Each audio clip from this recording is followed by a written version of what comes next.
सर्वांचं महाराष्ट्र भाजपच्या वतीने स्वागत आहे. आज आपण ही व्हर्च्युअल पत्रकार परिषद, आपण मंडळीने त्याला शब्द वापरायला सुरुवात केली, आभासी पत्रकार परिषद.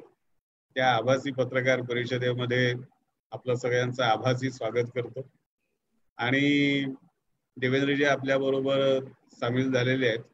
मला तर उशीर झालाय, त्यामुळे अधिक वेळ न लावता सुरुवात करू. फक्त देवेंद्रजी, आपल्या माहितीसाठी 92 पत्रकार आपल्याबरोबर सामील झालेत आणि त्याच्यामध्ये मुंबईच्या बाहेरचे सुद्धा बरेच आहेत. म्हणजे अगदी सातारा, औरंगाबाद पासून, नागपूर पासून पत्रकार आहेत. त्यामुळे मोठ्या संख्येने पत्रकार आहेत. सगळ्यांना आपल्याशी बोलायचं आहे. प्रत्येकाला एखादा प्रश्न विचारण्याची संधी देता आली तर आपण प्रयत्न करूया. पण इतके प्रश्न घेता येतील की नाही शंका आहे मला, तर ते नंतर आपण करू. मी देवेंद्रजींना विनंती जी आपल्या सगळ्यांचं या पत्र परिषदेमध्ये स्वागत करतो. ज्या प्रकारे माधवजींनी सांगितलं, मी माझं निवेदन पहिल्यांदा पूर्ण करतो. निवेदनात जास्तीत जास्त गोष्टी कव्हर होतील आणि मग काही प्रश्न देखील आपण या ठिकाणी घेऊ. माधवजींनी जरी अपेक्षा व्यक्त केली असली की सगळ्यांचे प्रश्न घेऊ, तरी ते शक्य होईल असं मला वाटत नाही, ज्या मोठ्या संख्येने सर्व लोक या ठिकाणी आहेत. पण प्रातिनिधिक स्वरूपात काही प्रश्न मात्र निश्चितपणे आपण या ठिकाणी घेऊ. आज विशेषतः केंद्र सरकारने सातत्याने गरीब कल्याण पॅकेज असेल, 20 लाख कोटी रुपयाचं पॅकेज असेल, वेगवेगळ्या मार्गातनं राज्य सरकारला जी काही मदत केली त्या संदर्भातली माहिती मी आपल्याला देणार आहे. कारण सातत्याने महाराष्ट्रामध्ये एक वातावरण तयार करण्याचा प्रयत्न होतो की जणू काही केंद्र सरकार महाराष्ट्राला काही देत नाही आहे, महाराष्ट्राशी अन्याय होतोय. आणि यातनं वारंवार खोटं विधान केलं की ते लोकांना खरं वाटायला लागतं. आणि मग अनेक वेळा अनेक पत्रकारांना देखील असं वाटतं की या ठिकाणी खरोखर महाराष्ट्रावर अन्याय होतोय का. खरं तर केंद्र सरकारचं सगळं वाटप सगळ्या राज्यांना होतं. इतर राज्यांना जे काही मिळतं महाराष्ट्रालाही ते किंवा कदाचित त्याच्यापेक्षा जास्तीच मिळतं. तथापि केवळ राजकारणाकरता जे काही स्टेटमेंट्स दिले जातात त्याला फॅक्ट्स आणि फिगर्स सहित एकदा उत्तर मिळालं पाहिजे, या दृष्टीनं मी काही निवेदन आपल्यासमोर करणार आहे. पहिल्यांदा जे काही गरीब कल्याण पॅकेज केंद्र सरकारने घोषित केलं, त्या गरीब कल्याण पॅकेजच्या अंतर्गत जे गरिबांना अन्नधान्य देण्याचा निर्णय झाला, मग त्या ठिकाणी गहू असेल, तांदूळ असेल, डाळ असेल, एकूण जर आपण बघितलं तर याच्या अंतर्गत आपल्याला माहिती आहे जो 2 रुपये किलो 3 रुपये किलोचा गहू आणि तांदूळ आहे तोही केंद्र सरकार देतं, मोफतचाही केंद्र सरकार देतं. आणि या 3 महिन्यातलं जर आपण ॲव्हरेज काढलं तर साधारणपणे 1750 कोटी रुपयाचा गहू, 2620 कोटी रुपयाचा तांदूळ, 100 कोटी रुपयाची डाळ आणि स्थलांतरित मजुरांकरता ॲडिशनल 122 कोटी रुपयाचं अन्नधान्य, असं 4592 कोटी रुपयाचं अन्नधान्य, 4592 कोटी रुपयाचं अन्नधान्य हे केंद्र सरकारने या ठिकाणी राज्याला दिलाय. याच्या व्यतिरिक्त प्रधानमंत्री किसान सन्मान योजनेच्या अंतर्गत 1726 कोटी रुपये हे केंद्र सरकारने दिले आहेत. जनधन योजनेच्या अंतर्गत महिलांच्या अकाउंटमध्ये 1308 कोटी रुपये आतापर्यंत गेले आहेत आणि 650 कोटी अजून जात आहेत. आणि विधवा, परित्यक्त्या, दिव्यांग, ज्येष्ठ नागरिक यांना 116 कोटी रुपये असे साधारण जे थेट परत अकाउंट्स मध्ये दिलेले पैसे आहेत हे आहेत 3800 कोटी रुपये. या व्यतिरिक्त उज्ज्वलाचं सिलेंडर मोफत मध्ये देण्याचा निर्णय हा केंद्र सरकारने घेतला. 73,16,000 सिलेंडर्स देण्यात आले आहेत. याची किंमत आहे 1625 कोटी रुपये. 1625 कोटी रुपये. त्यासोबत BOCW मधनं 243 कोटी, EPFO मधनं 758 कोटी, म्हणजे 1001 कोटी रुपये हे देण्यात आले आहेत. यासोबत आता ज्या काही श्रमिक रेल्वे सोडण्यात आल्या, महाराष्ट्रातनं आज जवळजवळ 600 रेल्वे पूर्ण होतील. एका रेल्वेचा खर्च केंद्र सरकारला साधारण 50 लाख रुपये आणि त्याच्या तिकिटाचा खर्च जो राज्य करताय तो 7 ते 9 लाख रुपये. अशा रेल्वे करता 300 कोटी रुपये हे केंद्र सरकारने दिले. त्यानंतर SDRFच्या अंतर्गत 1611 कोटी रुपये दिले. हे 1611 कोटी कशा करता दिले, तर जे माननीय मुख्यमंत्री साहेब नेहमी सांगतात की आम्ही लेबर कॅम्प्स लावले, आम्ही त्यांना 3 वेळचं जेवण, 2 वेळचं जेवण आणि नाश्ता दिला, या सगळ्या गोष्टीचे पैसे हे देखील केंद्र सरकारने दिलेले आहेत. SDRFच्या माध्यमातून मायग्रंट वर्कर्सचा खर्च असेल किंवा इतर सगळा खर्च असेल तो केंद्र सरकारने या ठिकाणी 1611 कोटी रुपये दिले आहेत. यासोबत हेल्थ करता आवश्यक बाबी खरेदी करण्याकरता म्हणजे केंद्र सरकारने साधारणपणे 10 लाख PPE किट्स दिल्या, जवळजवळ 16 लाख N95 मास्क दिले आणि याच्या व्यतिरिक्त राज्याला खरेदी करता यावी म्हणून जवळजवळ 448 कोटी रुपये दिले. याचा हिशोब जर आपण लावला तर SDRF आणि हेल्थला दिलेले जे पैसे आहेत त्यात 2059 कोटी रुपये. त्यासोबत डिव्होल्युशन ऑफ टॅक्सेस, कारण मी मध्यंतरी एका मंत्री महोदयांचं ऐकलं की आमचे डिव्होल्युशन ऑफ टॅक्सेसचे पैसे मिळाले नाहीत. एप्रिल आणि मे महिन्याचे ऍडव्हान्स मध्ये पैसे हे केंद्र सरकारने दिले आणि 5648 कोटी रुपये डिव्होल्युशन ऑफ टॅक्सेसच्या अंतर्गत केंद्र सरकारने राज्याला ऑलरेडी दिलेले आहेत. आणि हे महत्वाचं काय तर डिव्होल्युशन ऑफ टॅक्सेस मध्ये केंद्र सरकारकडे जेवढे पैसे जमा होतात त्याच्यापैकी 41% राज्यांना जातात. त्यात प्रत्येक राज्याचा हिस्सा हा ठरलेला आहे. आता केंद्र सरकारकडे टॅक्सेसच आले नाहीत, कारण इन्कम टॅक्स भरण्याकरता मुदत दिली, वेगवेगळ्या प्रकारचे टॅक्सेस भरण्याकरता मुदत दिली.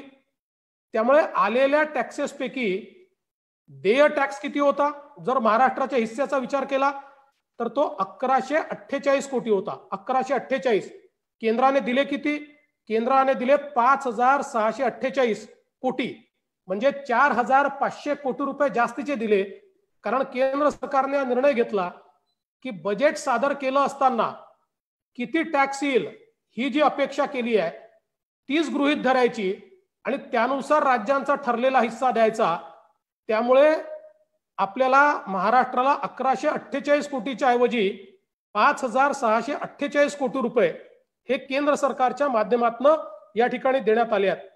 आतापर्यंत मी जो आकडा सांगितला याची बेरीज जर आपण केली तर तो 19,000 कोटी रुपये, मी काही आकडे ढोबळ करतो म्हणजे 19,005 कोटी वगैरे पेक्षा काही आकडे ढोबळ केले आहेत. 19,000 कोटी रुपये हे या मदतीच्या माध्यमातून महाराष्ट्र सरकारला केंद्र सरकारकडनं मिळाले आहेत. याच्या व्यतिरिक्त शेतमाल खरेदी करता केंद्र सरकारने जी मदत केली आहे, कापसाच्या खरेदी करता आतापर्यंत राज्याला 5647 कोटी रुपये दिले आहेत. धान म्हणजे तांदूळ खरेदी करता 2311 कोटी रुपये दिले आहेत. तूर खरेदी करता 593 कोटी रुपये दिले आहेत.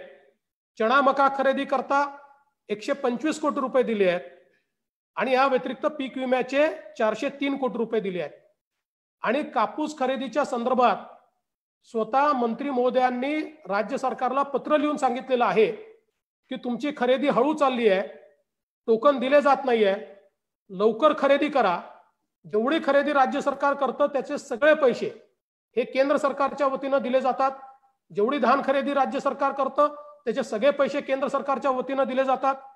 आता शेतमाल खरेदी करता आतापर्यंत दिलेल्या पैशाचा आपण जर हिशोब हा लावला तर हा 9,069 कोटी रुपये आहे. 9,069 कोटी रुपये म्हणजे आपण जर बघितलं आणि याच्या पुढे जशी खरेदी होणार आहे तसा परत पैसा राज्याला मिळणार आहे.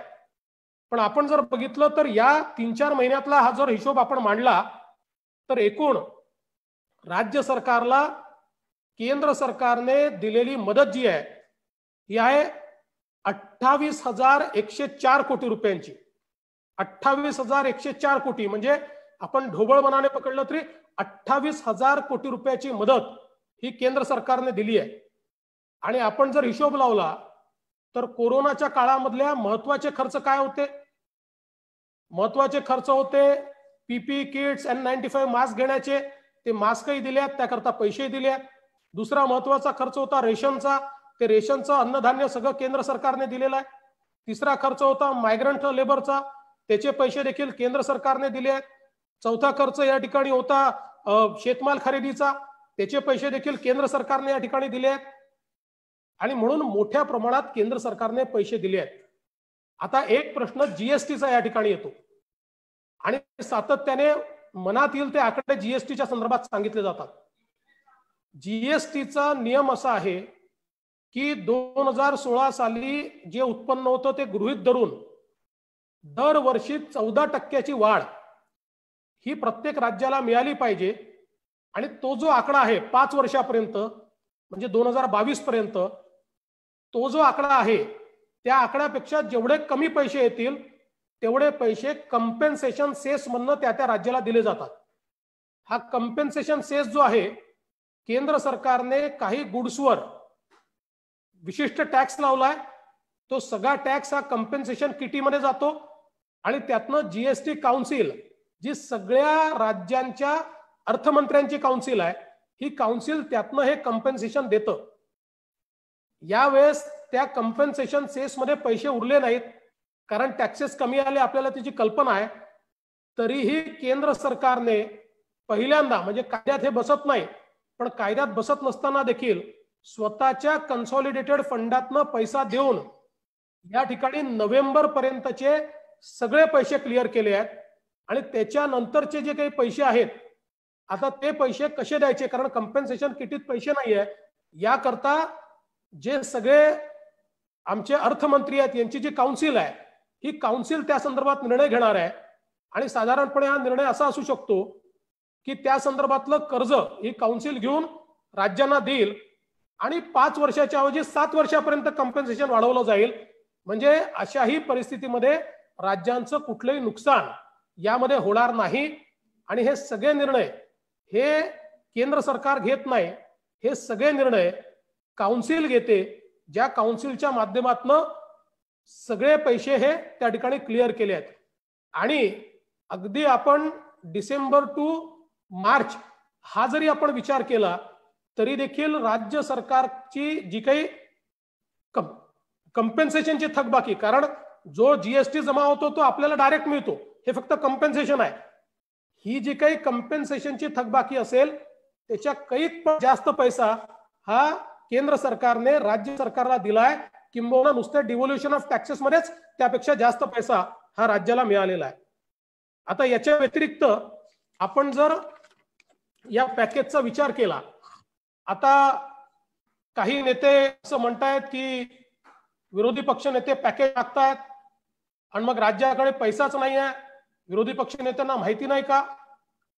या संदर्भात केंद्र सरकारने अशा परिस्थितीमध्ये आपल्याला पैसा उपलब्ध करून देण्याची व्यवस्था केली आहे. आपल्या सगळ्यांना कल्पना आहे दुसऱ्या महायुद्धानंतर संपूर्ण युरोप जे आहे हे धाराशायी झालं होतं, इन्फ्रास्ट्रक्चर गेलं होतं, सगळ्या प्रकारचे उद्योग संपले होते. त्यावेळी अमेरिकेने एक मार्शल प्लॅन दिला आणि या मार्शल प्लॅनच्या अंतर्गत या देशांना कर्ज मिळालं, उभे राहिले आणि त्यांनी कर्जाची परतफेड देखील केली.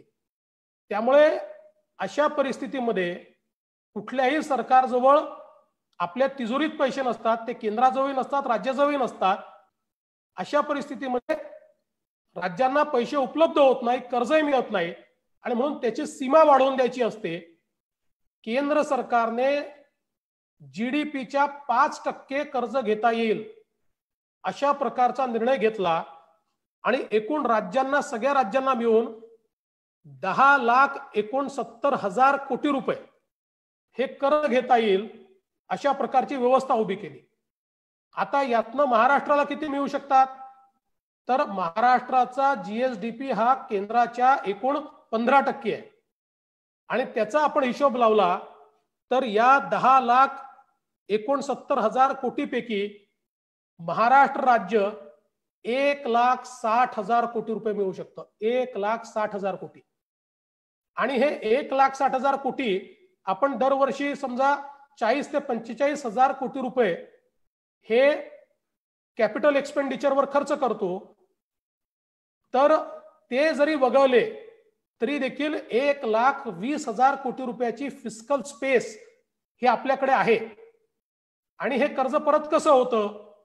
तर आपण माहिती आहे की यापूर्वीही अशा प्रकारची कर्ज आली असताना जेव्हा राज्यांमध्ये अशी संकट आली, फायनान्स कमिशन त्याच्यावर तोडगा देतं, स्वॅपिंग ऑफ लोन करतं, ऋणभार कमी करण्याकरता योजना देतं. त्यामुळे ज्यावेळेस अशा प्रकारचे ऍडिशनल ऋण तयार होतात त्यावेळी त्याच्या संदर्भातला निर्णय फायनान्स कमिशन हे भविष्यात करत असतं. आणि या व्यतिरिक्त मुळामध्ये आपल्याकडे जो खड्डा पडलाय तो जीएसटी मुळे पडलाय केंद्रात आणि राज्यात. कारण व्यवहार बंद आहेत. कदाचित टोटल असं समजून 6 महिने व्यवहार बंद पडले तर पुढच्या 6 महिन्यात तर जीएसटी येईल, पण 6 महिन्याचा जीएसटीचा जो खड्डा पडेल तो कर्जाच्या माध्यमातून उभा राहिल्यामुळे पुढचे जे कम्पेन्सेशनचे 2 वर्ष अधिकचे मिळणार आहेत त्या अधिकच्या 2 वर्षामध्ये आरामात तो भरून निघू शकतो. त्यामुळे मला असं वाटतं की या ठिकाणी राज्य सरकारने बोल्ड पावलं घेण्याची आवश्यकता आहे. आरबीआय जर आपल्याला परमिट करताय, केंद्र सरकार आपल्याला परमिट करताय, 1,60,000 कोटी रुपयाची फिस्कल स्पेस आपल्याकरता तयार झाली आहे. पंजाबनी तात्काळ कर्ज उचललेलं आहे. अनेक राज्य मार्केटमध्ये चालले आहेत. आपण देखील योग्य त्याचा विचार केला पाहिजे. सरकार आवडत असेल एवढं नाही घ्यायचं तर जेवढं घ्यायचं तेवढं सरकारने घेतलं पाहिजे. पण अशा परिस्थितीमध्ये आमच्या जो पैसे नाही म्हणून आम्ही हे करणार नाही, आमच्या जो आम्ही पैसे नाही म्हणून शेतकऱ्यांना मदत करणार नाही, आमच्या जो पैसे नाही म्हणून आम्ही बारा बलुतेदारांना मदत करणार नाही, अशी भूमिका घेता येणार नाही. आपल्या आसपासच्या सगळ्या राज्यांनी, कर्नाटकनी, गुजरातनी, मध्य प्रदेशनी, अगदी काँग्रेस शासित छत्तीसगडने देखील योजना केली आणि ज्या योजनेतनं त्यांनी हा पैसा उपलब्ध करून दिलाय. आणि म्हणून राज्य सरकारने देखील बोल्ड पावलं उचलली पाहिजे. याच्या व्यतिरिक्त केंद्र सरकारने वेज अँड मीन्स म्हणजे जे कर्ज नसतं, जो ऍडव्हान्स असतो आणि त्याच्यावर केवळ 4.4% व्याज द्यावं लागतं, याचीही मर्यादा आपल्याला रिझर्व्ह बँकेच्या मार्फत वाढवून दिली आहे. आणि त्यातनं आपल्याला 5,360 कोटी रुपये मिळू शकतात 4.4%, जे दर 3 महिन्यांनी आपल्याला रिन्युअल ज्याचं करावं लागतं. त्यामुळे वेज अँड मीन्सच्या माध्यमातून देखील कर्ज नाही तर ऍडव्हान्स रूपानं म्हणजे जे आपल्या फिस्कल स्पेसमध्ये पकडलं जात नाही, आता या दोघांची बेरीज केली तर साधारण ढोबळपणाने 1,65,000 कोटीची 1,65,000 कोटी रुपयाची फिस्कल स्पेस ही महाराष्ट्राकरता तयार झालेली आहे, जी केंद्र सरकारच्या पॅकेजमधनं या ठिकाणी आपल्याला मिळालेली आहे. आता याच्या व्यतिरिक्त जे काही पॅकेज केंद्र सरकारने दिलेलं आहे, या केंद्र सरकारच्या पॅकेजमध्ये ज्या गोष्टी डिव्हिजिबल वाटतात, मला सगळ्या पॅकेजच्या गोष्टीचं डिव्हिजन याकरता करता आलं नाही की जेवढी इन्फॉर्मेशन माझ्याकडे होती तेवढ्या इन्फॉर्मेशनच्या आधारावर महाराष्ट्राला काय मिळू शकतं या पॅकेजमधनं याचा साधारण अभ्यास मी केला. यातले बरेचसे आकडे हे डिव्हिजिबल करता येत नाही, कारण समजा बँकांकडे 8 लाख कोटी आहेत तर त्यातले नेमके आज महाराष्ट्रात किती येतील हे सांगता येत नाही. पण एमएसएमईचं पॅकेज आहे 3,70,000 कोटी रुपयाचं. आणि हे पॅकेज काय आहे तर 3 प्रकार आहेत. त्यात 3 लाख कोटी क्रेडिट गॅरंटीचे आहेत, 20,000 कोटी हे स्ट्रेस ऍसेटचे आहेत आणि 50,000 कोटी फंड ऑफ फंड आहे, ज्याच्यामध्ये इक्विटी आपल्याला मिळणार आहे. आता आपण जर याच्यामध्ये विचार केला तर साधारणपणे एमएसएमईच्या वेबसाईटवर मी बघितलं 50 लाख एमएसएमई हे महाराष्ट्रामध्ये रजिस्टर्ड आहेत आणि जे कार्यरत आहेत. साधारणपणे 1.5 कोटी लोकांना ढोबळ मनाने याच्यातनं रोजगार थेट मिळतो आहे. आणि आपण जर याचा मार्केट कॅपचा विचार केला आणि यांच्याकडच्या कर्जाचा विचार केला तर या योजनेच्या अंतर्गत तिन्ही योजना मिळून महाराष्ट्रातल्या उद्योजकांना 35,000 कोटी रुपये हे MSMEच्या माध्यमातून या 3,70,000 कोटी रुपयांपैकी निश्चितपणे मिळू शकतात. त्यासोबत गृहनिर्माणाकरता जी काही सबसिडी दिली आहे 70,000 कोटी रुपयाची सबसिडी दिलेली आहे. जी सबसिडी गृहनिर्माणामध्ये डिमांड क्रिएट करण्याकरता दिली आहे. एकूण देशामध्ये रेराच्या अंतर्गत जेवढे गृहनिर्माण प्रकल्प रजिस्टर्ड आहेत त्यातले 40% प्रकल्प एकट्या महाराष्ट्रात आहेत. पण आपण असं समजू की एकूण या सबसिडीपैकी पैसा जरी महाराष्ट्रात आला तरी 14 ते 15,000 कोटी रुपये याच्यातनं महाराष्ट्राला या ठिकाणी सबसिडी रूपानं उपलब्ध होऊ शकतात. तिसरा महत्वाचा मुद्दा, डिस्कॉम करता 90,000 कोटी रुपयाचं त्या ठिकाणी RECच्या माध्यमातून व्यवस्था उभी करून देण्यात आली आहे. आणि राज्याची जी काही लेनदारी आहे, कारण या दिवसांमध्ये डिमांड कमी झालेली आहे, या दिवसांमध्ये बिलं भरण्यात येणार नाहीये, अशा परिस्थितीमध्ये राज्याच्या डिस्कॉम्सवर जो काही मोठ्या प्रमाणात त्या ठिकाणी स्ट्रेस येणार आहे त्याला मदत म्हणून हे पैसे देण्यात येत आहेत. ज्याच्यामध्ये महाराष्ट्राच्या डिस्कॉमला म्हणजे महाडिस्कॉम आपली जी कंपनी आहे महावितरण 9,000 कोटी रुपये हे या माध्यमातून या ठिकाणी उपलब्ध होऊ शकतात. नरेगाचा जर आपण विचार केला 1,00,000 कोटी रुपये आता नरेगामध्ये ठेवण्यात आले आहेत. आपण गेल्या काही वर्षात नरेगाचा खर्च वाढवत 3,200 कोटी रुपयापर्यंत नेला आहे. पण अगदी आपण खूप वाढवू नाही शकलो कारण आता मायग्रंट लेबर राज्यातला देखील गावोगावी गेलाय. आताच जर आपण रजिस्ट्रेशन बघितलं तर ऑल इंडिया रजिस्ट्रेशन मध्ये 1.5 पटीने वाढ आहे. त्यामुळे नरेगाचे अगदी कमीत कमी आपण धरले तरी 5,000 कोटी रुपये हे आपल्याला मिळू शकतात. याच्या व्यतिरिक्त RIDF ची योजना, कॅम्पा एम्प्लॉयमेंटची योजना, स्ट्रीट वेंडरची योजना यातनं 1,500 कोटी रुपये महाराष्ट्राला मिळू शकतात. फार्म गेट इन्फ्रास्ट्रक्चर ही एक अतिशय चांगली स्कीम केंद्र सरकारने आणली आहे.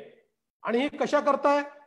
Primary agriculture cooperative society, FPO आणि ऍग्री स्टार्टअप्स आता या आणि ऍग्रिकल्चर एंटरप्रेन्युअर्स यांच्याकरता आता या चारही संज्ञांमध्ये सर्वात जास्त रजिस्टर्ड एंटिटीज या महाराष्ट्रामध्ये आहे. देशात सगळ्यात जास्त FPO आपल्याकडे आहेत, देशात सगळ्यात जास्त ऍग्री स्टार्टअप्स आपल्याकडे आहेत, ऍग्री एंटरप्रेन्युअर आपल्याकडे आहेत, ऍग्री व्हॅल्यू चेन आपल्याकडे आहेत.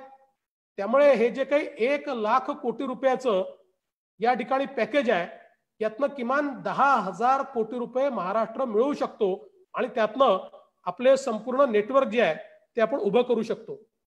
यासोबत मायक्रो फूड एंटरप्राइज करता 1,000 कोटी रुपये या ठिकाणी आपल्याला मिळू शकतात. 10,000 कोटी रुपये याच्याकरता केंद्र सरकारने दिले आहेत.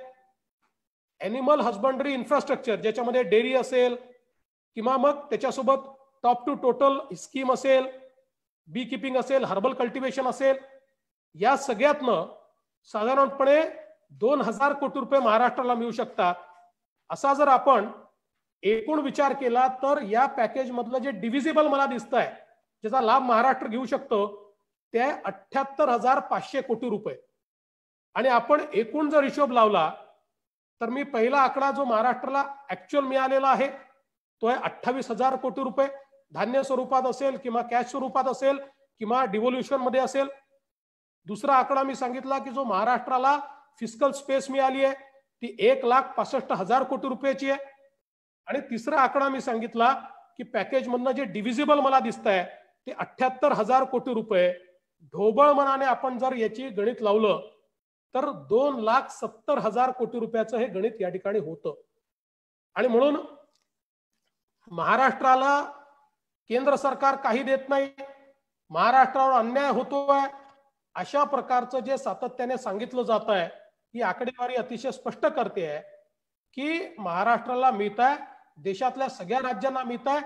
केंद्र सरकार आपल्याकडे किती टॅक्सेस येत आहेत याचा विचार न करता आता राज्यांच्या हाती पैसा आला पाहिजे याचा विचार करून या ठिकाणी हे सगळे निर्णय घेते आहे. आता राज्य सरकार किती बोल्ड निर्णय घेते. मग राज्य सरकारने सांगितलं आम्ही कर्जबाजारी व्हायचं का? कसं कर्जबाजारी होणार आहे? इतर राज्य जर घेऊ शकतायत तर महाराष्ट्र का घेऊ शकणार नाही? ते कर्ज परत करण्याची जी काही स्कीम आहे ती देखील केंद्र सरकार देतं. त्यामुळे मला असं वाटतं की आता हे जे काही सातत्याने सांगण्यात येत आहे हे पूर्णपणे चुकीचं आहे. मी थोडक्यात हे हिंदीतही सांगून देतो, मग आपण प्रश्नोत्तर या ठिकाणी सुरू करू शकू. लगातार ये कहा जाता है कि केंद्र सरकार की ओर से महाराष्ट्र को कुछ नहीं दिया जा रहा है, इसलिए मैंने केंद्र सरकार की ओर से महाराष्ट्र को क्या दिया जा रहा है इसका हिसाब केंद्र सरकार की ओर से लिया है और उसको आपके सामने और जनता के सामने रखने का प्रयास करता हूं.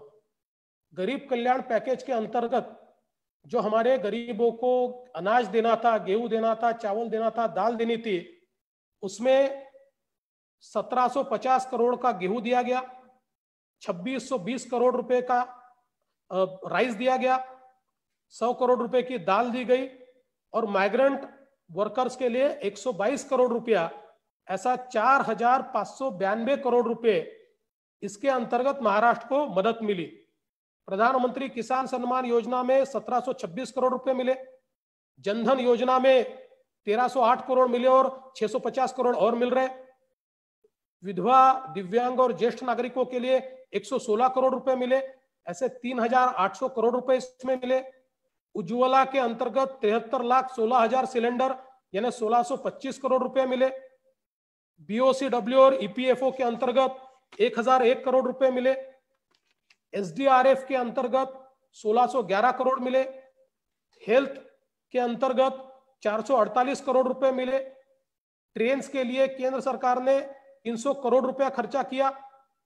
कुल मिलाकर डिवोल्यूशन ऑफ टैक्सेस में केंद्र सरकार ने निर्णय लिया कि अप्रैल और मई के टैक्सेस एडवांस में दिए जाएंगे और डिवोल्यूशन में महाराष्ट्र को चूंकि टैक्सेस कम आए हैं, 1148 करोड़ मिलने चाहिए थे, उसकी जगह 5648 करोड़ रुपया मिला, यानी 4500 करोड़ रुपया केंद्र सरकार ने ज्यादा दिया, क्योंकि केंद्र ने निर्णय लिया कि भले ही टैक्स कम आया हो लेकिन जितना बजट एस्टिमेट है उतना ही टैक्स आया, ऐसा समझकर हम पैसा देंगे और वो पैसा मिला.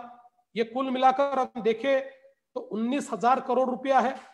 इसके साथ साथ जो किसान का माल खरीदा गया है उसमें कॉटन के लिए 5,647 करोड़ रुपया, धान के लिए यानी चावल के लिए, पैडी के लिए 2,311 करोड़ रुपया, तुअर के लिए 593 करोड़ रुपया, चना मका के लिए 125 करोड़ रुपया और बीबे के लिए 403 करोड़ रुपया, ऐसा 9,079 करोड़ रुपया. ऐसा कुल मिलाकर अगर हम ये देखें तो 28,104 करोड़ रुपए की मदद केंद्र सरकार की ओर से राज्य सरकार को की गई है.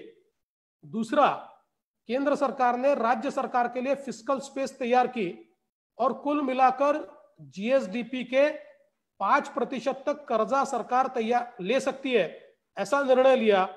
इसके तहत 10,59,000 करोड़ रुपए की फिस्कल स्पेस तैयार हुई. इसमें अगर महाराष्ट्र का हिस्सा हम देखें तो देश के 15% हमारा जीएसडीपी है और उसका हिसाब लगाया तो महाराष्ट्र की फिस्कल स्पेस 1,60,000 करोड़ की होती है. इसके साथ साथ वेज एंड मीन्स एडवांस में जो केवल 4.4% पर मिलता है, उसमें भी 60% का इजाफा करते हुए 5,360 करोड़ रुपया उसमें भी देने का निर्णय ये रिजर्व बैंक और केंद्र सरकार ने लिया. और उसके साथ साथ जो केंद्र सरकार ने पैकेज दिया है उस पैकेज में भी अगर हम महाराष्ट्र के एमएसएमई की बात करें तो एमएसएमई का जो 3,70,000 करोड़ का पैकेज है उसमें महाराष्ट्र को 35,000 करोड़ मिल सकता है. गृह निर्माण में जो 70,000 करोड़ सब्सिडी का पैकेज है उसमें करीब 14 से 15,000 करोड़ रुपए महाराष्ट्र को मिल सकता है. डिस्कॉम्स के लिए जो 90,000 करोड़ रुपया है उसमें तकरीबन 9,000 करोड़ रुपया महाराष्ट्र को मिल सकता है. नरेगा में 5,000 करोड़ रुपया महाराष्ट्र को मिल सकता है. आरआईडीएफ कैंपा एम्प्लॉयमेंट इसमें 1,500 करोड़ रुपया महाराष्ट्र को मिल सकता है. फार्म गेट इंफ्रास्ट्रक्चर में 10,000 करोड़ रुपया महाराष्ट्र को मिल सकता है. माइक्रो फूड एंटरप्राइज में 1,000 करोड़ रुपया महाराष्ट्र को मिल सकता है. एनिमल हस्बेंड्री इंफ्रास्ट्रक्चर और top to total herbal cultivation इसमें करीब 2,000 करोड़ रुपया महाराष्ट्र को मिल सकता है. ऐसा मिलाकर ये 78,500 करोड़ रुपया महाराष्ट्र अगर प्रयास करे तो महाराष्ट्र को ये मिल सकता है. और अगर ये तीनों मदों को हम एक साथ कर दे तो ये करीब 2,70,000 करोड़ रुपया ये महाराष्ट्र को इसके माध्यम से कुछ मिला है, कुछ मिल सकता है, कुछ फिस्कल स्पेस तैयार हुई है। इसलिए महाराष्ट्र को केंद्र सरकार की ओर से कुछ नहीं दिया जाता, ये कहना मैं ऐसा मानता हूं बिल्कुल गलत है, और इसीलिए मैंने आकडे दिए हैं। एक गोष्ट अजून मला या ठिकाणी सांगायची आहे, आता महाराष्ट्राची कोरोनाची परिस्थिती अत्यंत वाईट आहे। आपल्या सगळ्यांना कल्पना आहे की देशामध्ये सर्वात जास्त केसेस आता महाराष्ट्रात आहे। 50,000चा आकडा आपण पार केलेला आहे। मृत्यूमध्ये देखील 40% मृत्यू महाराष्ट्रात होत आहेत आणि मोठ्या प्रमाणात याच्यात वाढ आपल्याला पाहायला मिळते आहे। अगदी आपण मुंबईचा विचार केला तर गेल्या पूर्ण महिनाभरात म्हणजे 1 तारखेपासून 29 तारखेपर्यंत एकूण ॲव्हरेज जर आपण विचार केला तर 3,500 टेस्ट प्रतिदिन मुंबईमध्ये करण्यात आल्या। सुरुवातीला जास्त होते, आता कमी कमी होत आल्या। काल तर 2900च केलेले आहेत। आणि आपण ॲव्हरेजचा विचार केला तर या टेस्टमध्ये 32% टेस्ट पॉझिटिव्ह येतात, 32%। आणि आपण देशाचा विचार केला तर तो 4-4.5% आहे। आणि आपण गेल्या 3-4 दिवसाचा जर हिशोब घेतला तर ते 40%च्या वर चाललेला आहे। त्यामुळे कोरोनाचा प्रादुर्भाव हा मोठ्या प्रमाणात महाराष्ट्रामध्ये वाढताना दिसतोय आणि याच्या करता इफेक्टिव्ह स्टेप्स घेण्याची आवश्यकता आहे।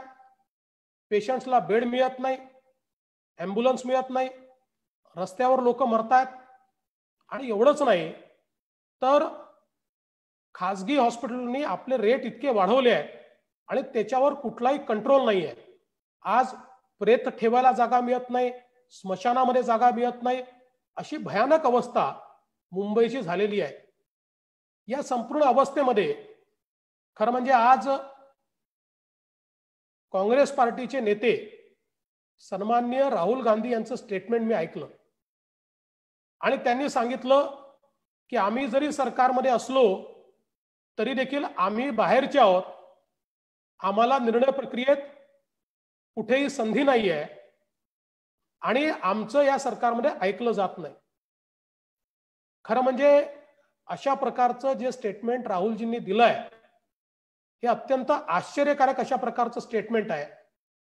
याचा अर्थ अगदी सरळ दिसतो की कोरोनाची परिस्थिती हाताबाहेर जाते आहे हे लक्षात आल्यानंतर या परिस्थितीचा संपूर्ण ठिकरा जो आहे तो आता सन्माननीय मुख्यमंत्री उद्धवजी ठाकरे आणि शिवसेनेवर फोडायचा आणि आपण नामानिराळा व्हायचं, अशा प्रकारची या वक्तव्यातनं गंध येतोय।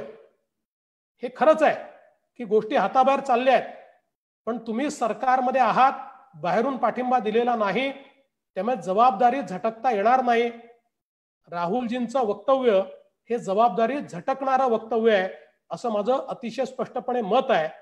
आणि एकीकडे राज्याची सरकार ही कोरोना कंट्रोलमध्ये आणण्याकरता पूर्णपणे फेल होत असताना हळूहळू त्यांचे साथीदार देखील त्यांची साथ वेगवेगळ्या पद्धतीने सोडतायत असं या ठिकाणी स्पष्टपणे दिसतंय। एक और चीज मैं बहुत स्पष्ट रूप से कहना चाहता हूं, महाराष्ट्र में कोविड की परिस्थिति बहुत गंभीर है। देश के सबसे ज्यादा केसेस 50,000 से भी ज्यादा केसेस महाराष्ट्र में है। देश की 40% से ज्यादा मौतें ये महाराष्ट्र में हुई है। मुंबई की परिस्थिति और भी खराब है। मुंबई में 1 मई से 29 मई तक की 1 मई से 25 मई तक की अगर हम लोग टेस्ट देखें तो उन टेस्ट में हमको ये ध्यान में आएगा कि बड़े पैमाने पर इन्फेक्शन बढ़ रहा है और कुल मिलाकर मुंबई में 10,000 टेस्ट की कैपेसिटी है, लेकिन एवरेज 3,500 टेस्ट हो रहे, उसमें भी 30-32% टेस्ट ये पॉजिटिव हमको दिखाई पड़ते हैं। और पिछले 3-4 दिनों का अगर एवरेज देखे तो उससे भी ज्यादा टेस्ट पॉजिटिव आ रहे हैं। देश का एवरेज 4.5% है और मुंबई का एवरेज बहुत ज्यादा बढ़ा हुआ है। इन सारी परिस्थितियों पर सरकार कंट्रोल नहीं कर पा रही, लोगों को इलाज नहीं मिलता, अस्पताल के बेड नहीं मिलते, क्वारंटीन की ठीक व्यवस्था नहीं मिलती, लोगों को एम्बुलेंस नहीं मिलती, रास्तों पर लोग मर रहे हैं, ऐसी परिस्थिति है। लाशें रखने को कई अस्पतालों में जगह नहीं, ऐसे वीडियोस बाहर आ रहे हैं। क्रीमेशन ग्राउंड्स या बरियल ग्राउंड्स की भी कमी हो रही है। और ये सारी परिस्थिति को कंट्रोल में लाने में सरकार बड़े पैमाने पर असफल हो रही है। और शायद इसीलिए आज राहुल गांधी जी, कांग्रेस के प्रमुख, इनका जो स्टेटमेंट हमने सुना, एक प्रकार से जब ये सारी परिस्थिति राज्य सरकार के हाथों से जा रही है तो इसका सारा ठिकरा ये मुख्यमंत्री उद्धव ठाकरे जी और शिवसेना के ऊपर डालने का प्रयास राहुल गांधी जी ने किया है। और राहुल गांधी जी का ये बयान कि हम सरकार में तो है पर हमें कोई सुन नहीं रहा, हम सरकार में तो है पर हमारी सुनवाई नहीं होती, हमें वहां बोलने का अधिकार नहीं है, मुझे लगता है इस प्रकार का स्टेटमेंट ये बिल्कुल अपनी जिम्मेदारी को झटक देने जैसा है, अपनी जिम्मेदारी से भागने जैसा है। और सारा का सारा अब इस सरकार के सिर पर, उद्धव जी के सिर पर, मुख्यमंत्री जी के सिर पर मढ़ने की ये कोशिश हो रही है। सरकार में और सरकार की पार्टियों में अब एक दूसरे को ब्लेम करने की एक प्रकार से होड़ लगी है, ऐसा मेरा मानना है। अभी हम प्रश्न ले सकते हैं। माधव जी जैसे हात ऊपर होंगे, देवेंद्र जी, मगाशी एक पत्रकारांशी बोलणं झालं आणि त्यांनी काही जणांनी मला मेसेज पाठवले. किशोर जी प्रश्न घ्या. काही जणांनी प्रश्न नावं पाठवली आहेत. मी नावं घेतो, तसे प्रश्न विचारा, म्हणजे सगळ्यांना प्रश्न म्हणजे मॅक्झिमम करण्याचा प्रयत्न करू.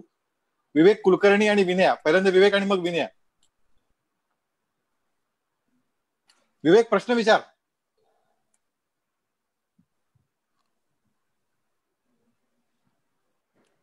विनया. देवेंद्र जी,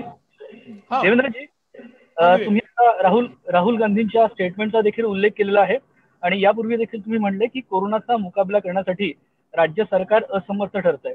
राज्यात कालपासून अशी चर्चा सुरू झालेली आहे की राज्य सरकार कोरोनाचा मुकाबला करण्यासाठी असमर्थ ठरत असल्यामुळे राज्यामध्ये राष्ट्रपती शासन लागू करावं, राज्य सरकार बरखास्त करण्यात यावं, याबद्दलची तुमची काय भूमिका आहे?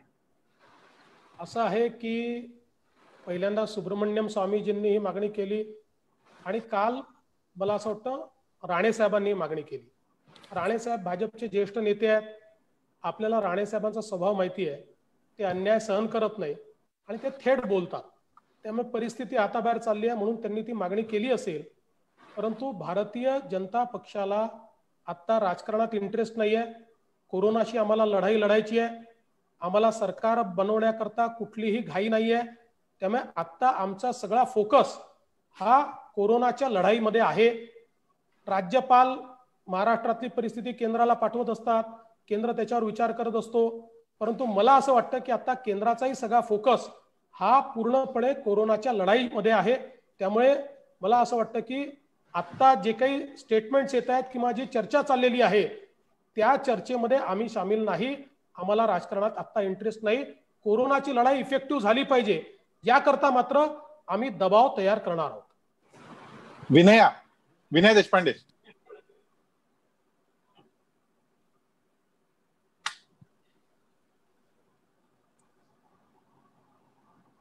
विनयानंतर अमित जोशी. विनय देशपांडे पहिल्यांदा. सर, मेरे दो सवाल हैं. पहली बात तो आपने कहा कि राहुल गांधी का जो स्टेटमेंट है उस पे आपको लगता है कि ये कांग्रेस अपनी जिम्मेदारी से भाग रहा है. क्या आपको लगता है कि ये इस वजह से है कि कोऑर्डिनेशन सरकार में ठीक नहीं हो पा रहा है और इसलिए कांग्रेस की ये कोशिश है? और दूसरा सवाल, आज शरद पवार ने हमसे बोलते हुए कहा है कि आप शायद ये चाहते हैं कि ये सरकार गिरे और ये वक्त नहीं है राजनीति का, so he is disappointed with you. How would you react? पहला सवाल तो आपने जो कहा उसका बिल्कुल सही बात है कि देयर इज नो कोऑर्डिनेशन. कोई भी कोऑर्डिनेशन नहीं है. अभी देखिए, अब ये उनका अंतर्गत मामला है, पर कांग्रेस एनसीपी बैठती है, उसमें शिवसेना और एनसीपी के नेता बैठते हैं, उसमें कांग्रेस को बुलाया नहीं जाता. कांग्रेस के नेता एक स्टेटमेंट देते, दूसरा स्टेटमेंट एनसीपी के देते और तीसरा ही निर्णय होता है. मुख्यमंत्री जी जो घोषित करते हैं उसकी जगह तीसरा ही निर्णय हमको होते हुए दिखाई पड़ता है। रोज एक GR निकलता है, वो पीछे होता है।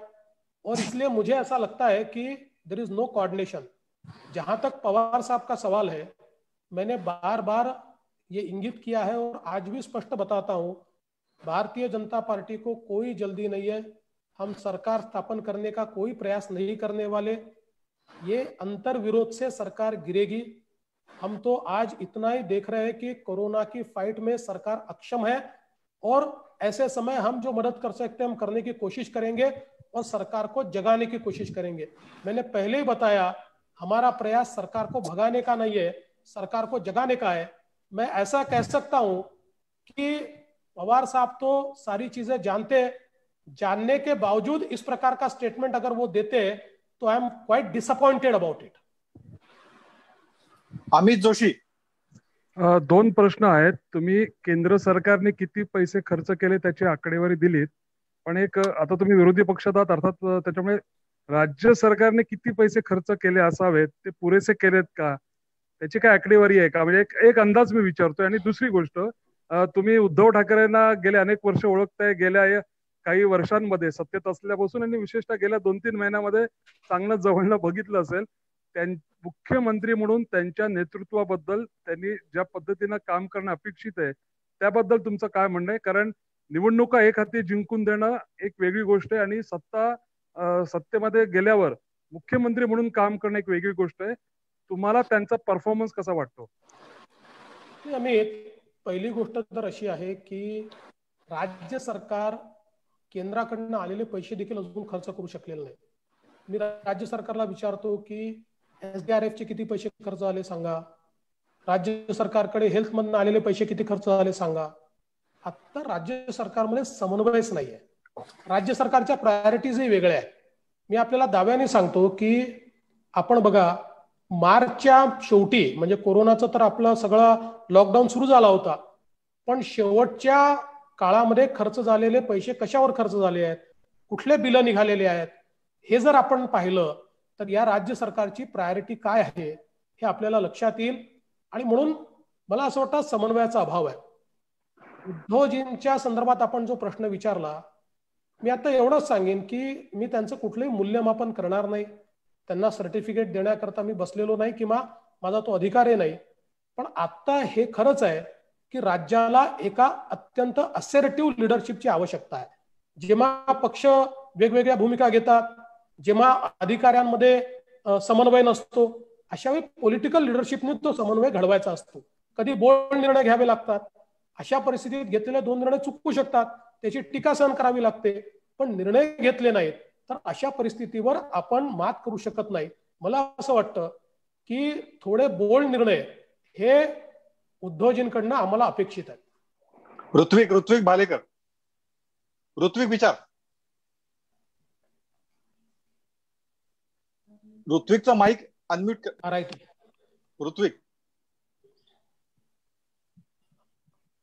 ऋत्विकचा माईक प्लीज अनम्यूट होतो. एक मिनिट थांबा, अनम्यूट होतो तो. RIT. धर्मेंद्र जोरे तो प्रश्न. धर्मेंद्र केशव घाई करू नका, ते अनम्यूट करायला वेळ लागतो, मग दोघं एकत्रित हे होते. चला तोपर्यंत आता धर्मेंद्र घेऊन घ्या. मग ऋत्विकला शोधू.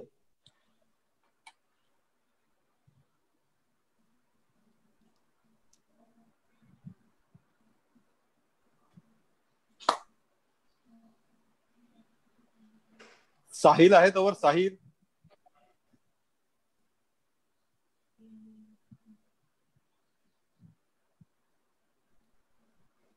सर अनम्यूट झालाय. बोलू ऋत्विक? हा बोल. सर, कोरोनाची एकीकडे इतकी गंभीर परिस्थिती असताना आपण गेल्या आठवड्याभरात जे बैठकींचं सत्र पाहतोय आणि यामध्ये प्रामुख्याने शरद पवारांची एंट्री झालेली आहे. गेल्या आठवड्याभरापासून आपण पाहतोय.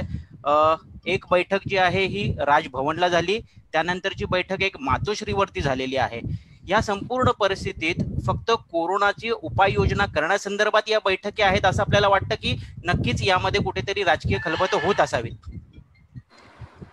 असा ऋत्विक, आता नेमकं या बैठकांमध्ये काय होतं याची तर कल्पना मला देखील नाही.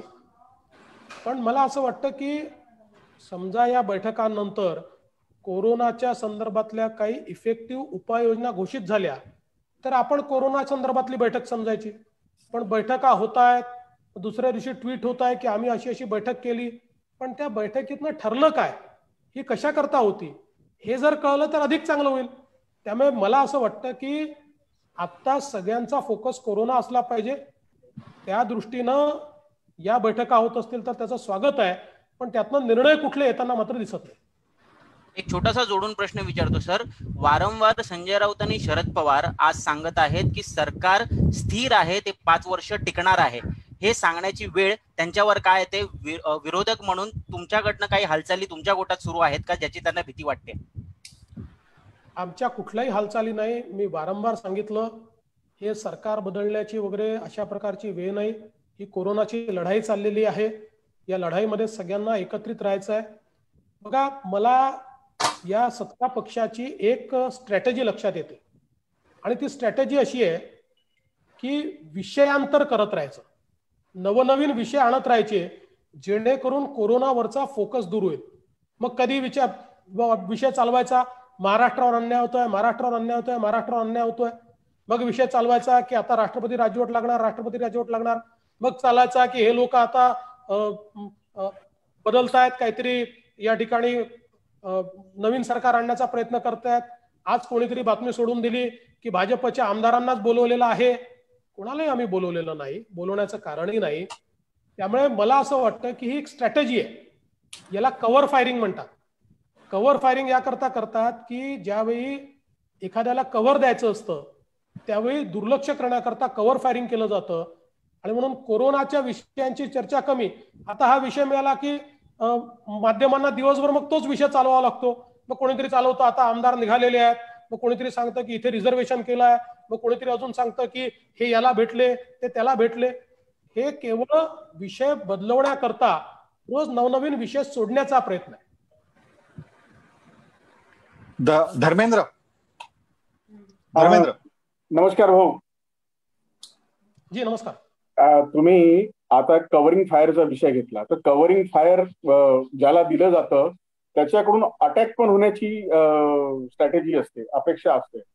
तर अपोजिशनवरती तुम्ही त्या पद्धतीचा अटॅक अपेक्षित करत आहात. आणि दुसरा एक सेंटरवरती आहे. एक माझा एक कन्स्ट्रक्टिव्ह एक आहे, हे पॉलिटिकल एक प्रश्न झाला, तो अर्धा सोडतो मी, पॉलिटिकल भरपूर झालं.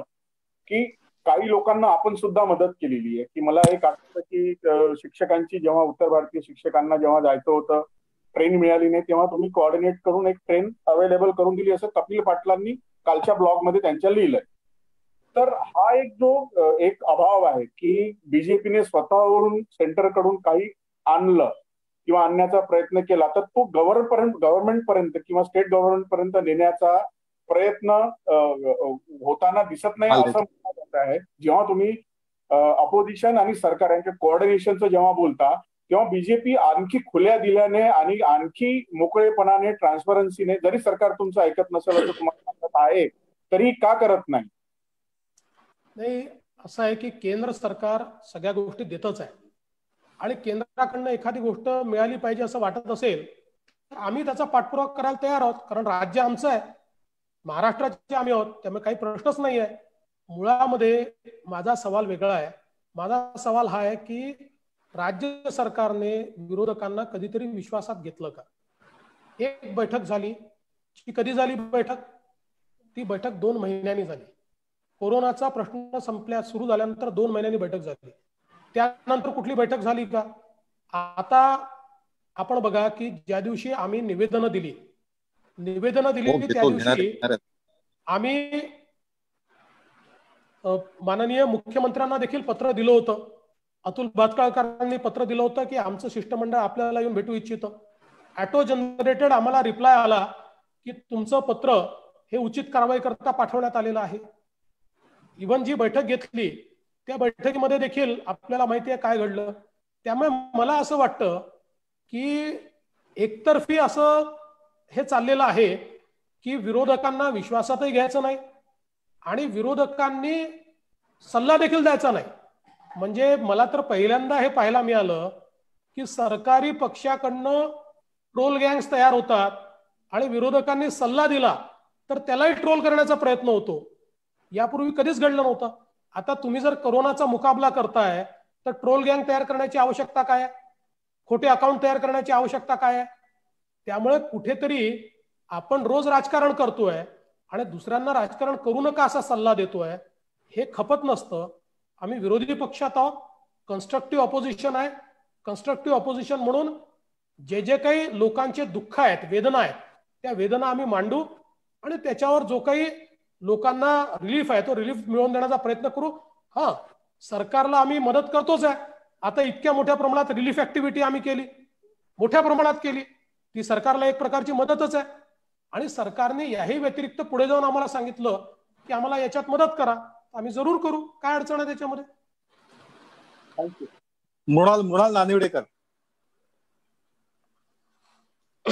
मृणाल मॅडम विचारा. मृणाल, सौरव आणि यदू.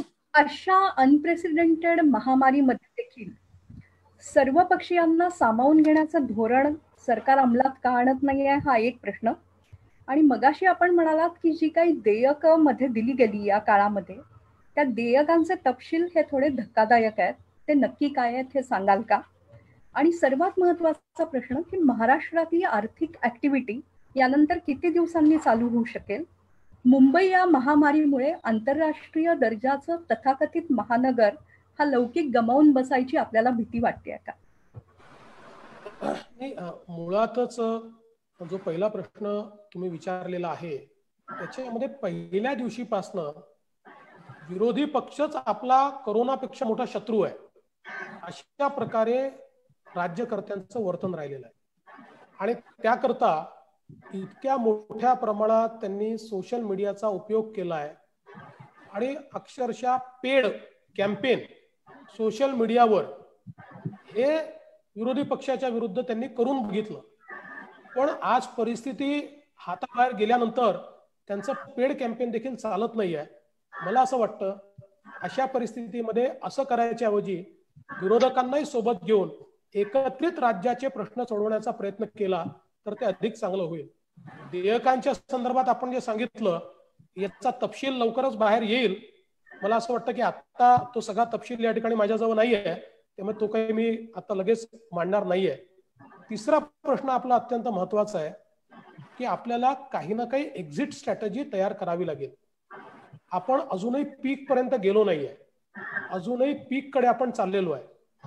पण या परिस्थितीमध्ये एकीकडे इकॉनॉमिक ऍक्टिव्हिटी जर सगळीच बंद ठेवली तर त्याचा जो परिणाम होईल, आज उदाहरणादाखल परदेशातल्या अनेक तिथल्या फायनान्शियल सर्व्हिसेसच्या ज्या कंपन्या आहेत त्या आपल्या कॉल सेंटरवर चालतात, आपल्या बीपीओज वर चालतात. फार काळात जर आपण ते बंद ठेवले तर ते अल्टरनेटिव्ह शोधतील, ते फिलिपाईन्सकडे जातील, ते अजून कुठे जातील. त्यामुळे याही सगळ्या गोष्टींचा विचार करून किमान मी ज्यावेळेस मुख्यमंत्र्यांची बैठक होती त्या बैठकीतही सांगितलं होतं की प्रत्येक क्षेत्राचे जे प्रमुख आहेत हे प्रमुख आणि मेडिकल फील्डचे लोक अशी एकत्रित कमिटी तयार करून त्या त्या क्षेत्राला सुरू करण्याकरता काय प्रोटोकॉल असू शकतात. 10% सुरू होईल एखादं क्षेत्र, एखादं 50% होईल, एखादं होऊच शकणार नाही. पण हा विचार कुठेतरी एक्झिट स्ट्रॅटेजी म्हणून आपल्याला केला पाहिजे. लॉकडाऊन आवश्यकच आहे, पण लॉकडाऊन मध्ये आपण सदा सर्व काळ राहू शकत नाही. आणि म्हणून एक्झिट स्ट्रॅटेजी याचा मात्र विचार कुठे होताना दिसत नाही. आणि फार काळ जर हे राहिलं तर त्याचा परिणाम निश्चित होणार आहे. कारण आपल्याला कल्पना आहे चायनामधनं खूप मोठ्या प्रमाणात कंपन्या ज्यावेळेस बाहेर येत आहेत त्या कंपन्यांना अट्रॅक्ट करण्याची सगळ्यात मोठी क्षमता महाराष्ट्राची आहे, कारण आपण एक नॅचरल डेस्टिनेशन आहोत. पण आपण जर अशा परिस्थितीमध्ये राहिलो तर कदाचित या सगळ्या बाहेर पडणाऱ्या कंपनी ज्या आहेत या मोठ्या प्रमाणात वेगवेगळ्या देशांमध्ये जातील किंवा महाराष्ट्राच्या बाहेरही जातील. मला असं वाटतं या संदर्भात थोडीशी कारवाई आता करण्याची आवश्यकता आहे. मला वाटतं स्वप्नसौरभ कुलश्रेष्ठ आणि मग यदू जोशी 2. नमस्कार. मगाशी आपण म्हणालात की समर्थ नेतृत्वाचा अभाव दिसतोय, असर्टिव्ह नेतृत्वाचा, की जो सगळ्या प्रशासनाचा गाडा हाकू शकेल. पण त्याच वेळी तुम्ही म्हणताय की राष्ट्रपती राजवट पण आम्हाला नकोय किंवा आम्ही सुद्धा सरकार बनवण्याला काही अधीर नाही आहोत. मग अशा पातळीत कोरोनाच्या संकटाला तोंड देण्यासाठी हे समर्थ नेतृत्व आणायचं कुठून आणि कसं, त्याचा मार्ग काय? मला असं वाटतं की आत्ता जे नेतृत्व आहे त्यांनी समर्थपणे काम केलं पाहिजे आणि त्यांच्या सोबतचे जे दोन पक्ष आहेत त्यांना फटाके लावण्याच्या ऐवजी, सॉरी नागपूरचा शब्द वापरतो कारण मला दुसरे शब्द अचानक आठवत नाहीत, तर फटाके लावण्याच्या ऐवजी त्यांना मदत केली पाहिजे आणि सगळ्यांचा इंटरेस्ट कोरोनाशी फाईट हा असला पाहिजे, वेस्टेड इंटरेस्ट असू नये.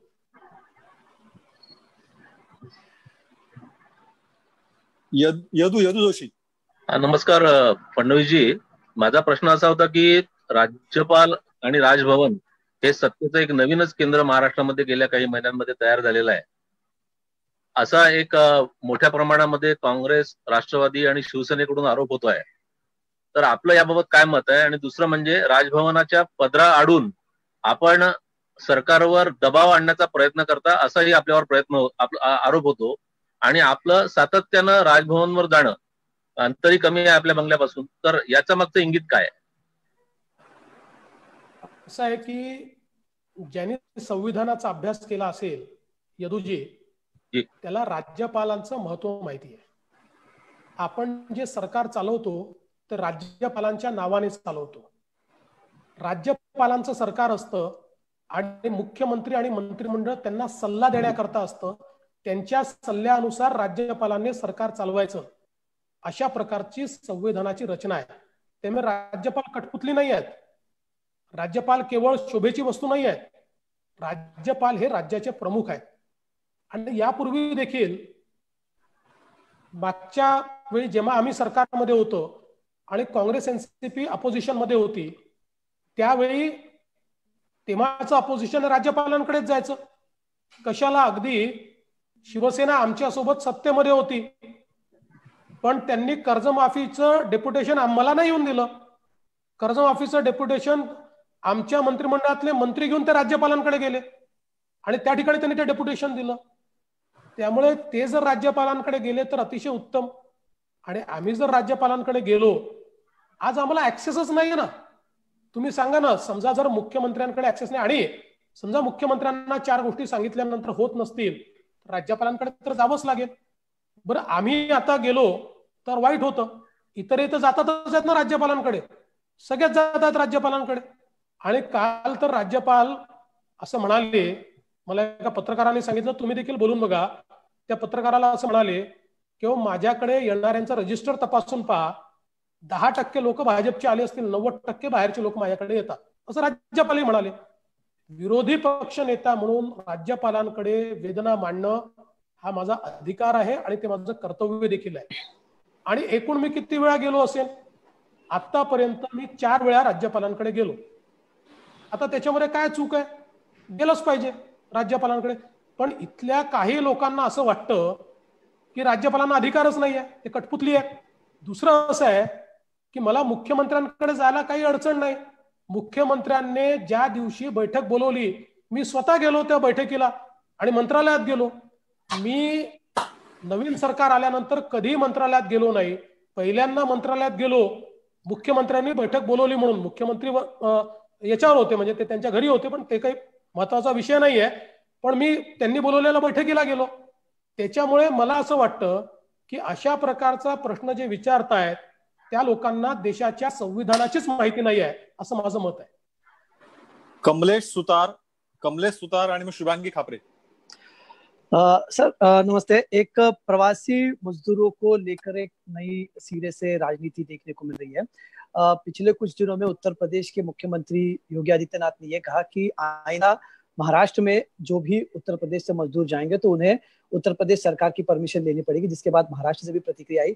लेकिन वो दूसरा पार्ट है. लेकिन क्या महाराष्ट्र में जहां पर बहुत सारी इंडस्ट्रीज में या फिर कामों के लिए परप्रांतीय या फिर प्रवासी मजदूरों की आवश्यकता यहाँ पर होती है, ऐसे में उत्तर प्रदेश के मुख्यमंत्री का इस तरह से बयान देना कितना सही लगता है? और दूसरा सवाल कि इसको लेकर जो राजनीति हो रही है, अभी राज ठाकरे कह रहे हैं कि आपको आने की जरूरत नहीं, आपको महाराष्ट्र में आने के पहले हमारी परमिशन लेनी पड़ेगी. 2 सवाल. देखिए, सबसे पहले तो उत्तर प्रदेश के मुख्यमंत्री योगी जी ने जो स्टेटमेंट किया वो किस पर्सपेक्टिव में किया. अगर हम आउट ऑफ कॉन्टेक्स्ट उसको देखेंगे तो हमको वो अजीब लगेगा. लेकिन जिस प्रकार से महाराष्ट्र में माइग्रेंट लेबर के साथ व्यवहार हुआ, उस व्यवहार के चलते उन्होंने किया वो स्टेटमेंट है। ये योगी जी भी जानते हैं और राज ठाकरे जी भी जानते हैं, इस देश के संविधान में कोई भी लेबर कहीं से कहीं पर भी जा सकता है।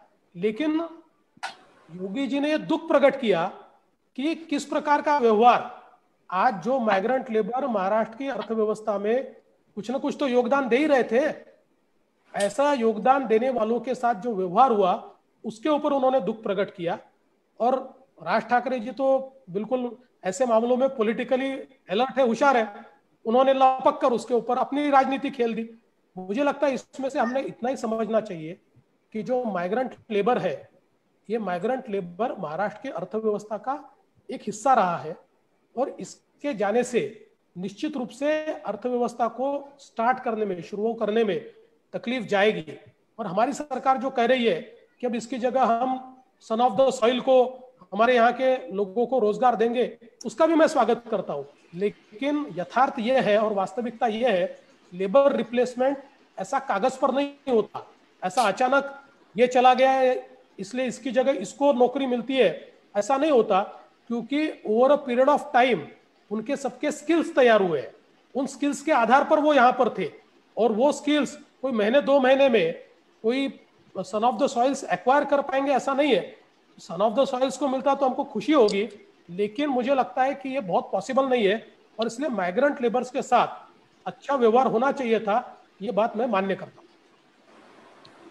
Khapre madam, Shubhangi Khapre madam. So my two questions. One is about the issue which Kamlesh raised about the migrant issue.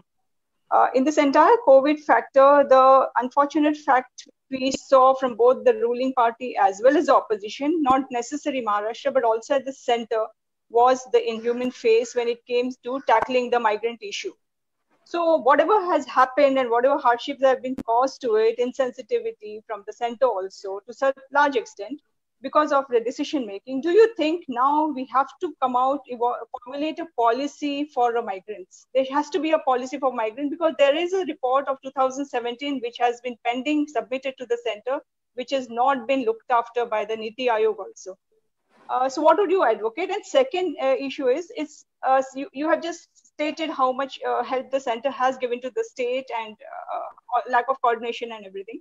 But the point is, the central issue here is that आपकी नीति बहुत अच्छी होती है, हमेशा अच्छी होती है, but नियत पे हमेशा शक किया जाता है। क्यों होता है? What are the shortcomings from your side, from their side? Is it a power play? We don't know. Can you analyze this? देखिए, पहले सवाल का तो जवाब ये है कि अगर निर्मला जी की प्रेस कॉन्फ्रेंस का पार्ट 2 आपने देखा होगा तो पार्ट 2 में माइग्रेंट पॉलिसी ही तैयार होती है। माइग्रेंट्स के लिए जो रेशन कार्ड है वो सब जगह चलेंगे, पोर्टेबल रेशन कार्ड की बात हो, उनके लिए अलग अलग सुविधाओं की बात हो, माइग्रेंट्स के लिए हाउसिंग की बात हो, रेंटल हाउसिंग की बात हो, ऐसी कई चीजें उसके अंदर एक माइग्रेंट पॉलिसी ऑलरेडी ये केंद्र सरकार ने घोषित की है। और जहां तक माइग्रेंट्स के ये सारी परिस्थिति का सवाल है, सबसे पहली बात तो ये है कि शुरुआत में जब हम लोगों ने लॉकडाउन किया उस समय अगर माइग्रेंट्स को जाने की परमिशन हम देते तो 7 करोड़ लोग अगर इधर से उधर चले जाते तो 125 करोड़ लोगों ने लॉकडाउन करके भी कोई फायदा नहीं होता, क्योंकि उस समय किसी को सोशल फिजिकल डिस्टेंसिंग पता नहीं था, उस समय किसी को क्वारंटीन पता नहीं था, उस समय हमारे पास जो व्यवस्थाएं थी लोगों के टेस्टिंग की वो कम थी, हमारे पास प्रोटेक्टिव गियर्स कम थे। आज भी देखिए जब माइग्रेंट गांव-गांव जा रहे हैं तो थोड़े पैमाने पर आज भी वहां पर कोविड पहुंच रहा है। जैसा बिहार ने कहा, मैंने स्टेटमेंट में पढ़ा कि जो लोग आए उनमें 20% कोविड पॉजिटिव हमको मिले। तो मुझे लगता है कि नीति तो पहले यही थी कि हम सबको यहाँ रखें, लेकिन चूंकि अलग अलग राज्यों में माइग्रेंट्स के साथ अलग अलग व्यवहार हुआ तो उनको ये लगा कि हमको अपने गांव वापस जाना है और इसलिए उन्होंने जानने की कोशिश शुरू की। जब रोकने की कोशिश हुई तो लोग पैदल निकले। ऐसे समय सेंट्रल गवर्नमेंट ने रेलवे की व्यवस्था की, कई राज्यों ने रेलवे को लेने से इनकार किया, हम आने नहीं देंगे, और लोग पैदल गए। मैंने तो महाराष्ट्र में माननीय मुख्यमंत्री जी को कहा था, जो माइग्रेंट जहां है उसको वहां रोकिए, उसको बस में बैठा के रेलवे स्टेशन ले जाइए। आज देखिए 600 ट्रेन मिली, 1000 ट्रेन भी मिल सकती थी। तो मुझे लगता है ठीक है, मैं इसमें कोई राज्य का दोष, केंद्र का दोष ये नहीं कहूंगा, पर यह जरूर है कि माइग्रेंट्स के बारे में अब पॉलिसी तैयार हुई है और हमको ये सीखना पड़ेगा कि भविष्य में किसी भी क्राइसिस में माइग्रेंट्स को हमको ज्यादा अच्छे से ट्रीट करना पड़ेगा। दूसरा, आपने जो बात कही नीति और नियत की, हमारी नीति भी साफ है और नियत भी साफ है, लेकिन कुछ लोगों को केवल राजनीति करनी है, उनको लोक नीति नहीं करनी, इसलिए उनको नीति में भी खोट नजर आती है और नियत में भी खोट नजर आती है।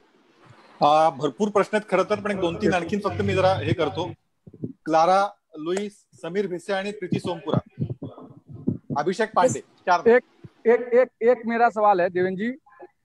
मेरा सवाल ये है कि कल से ही लगातार विपक्ष, सरकार के लोग कह रहे हैं कि विपक्ष सरकार गिराने की कोशिश कर रहा है और इसलिए ये सारी चीजें की जा रही हैं विपक्ष की तरफ से. दूसरा, शरद पवार को इस पूरे क्राइसिस को सिचुएशन टैकल करने के लिए आना पड़ा है. तो क्या महाराष्ट्र सरकार इस पूरे मामले को नहीं देख पा रही है और कोऑर्डिनेशन की कमी के कारण फिर से शरद पवार को एक्टिव होना पड़ा, और क्या आप लोग सरकार गिरा रहे हैं क्या? देखिए, जब कोई सरकार विफल होती है तो अपनी विफलता को छुपाने के लिए वो कोई नया राक्षस तैयार करती है, कोई नई बात तैयार करती है. ऐसे ही ये सरकार जैसे विफल हुई तो इस सरकार ने अपोजिशन सरकार गिराने की कोशिश कर रहा है, अपोजिशन को कमजोर करने की कोशिश कर रहा है.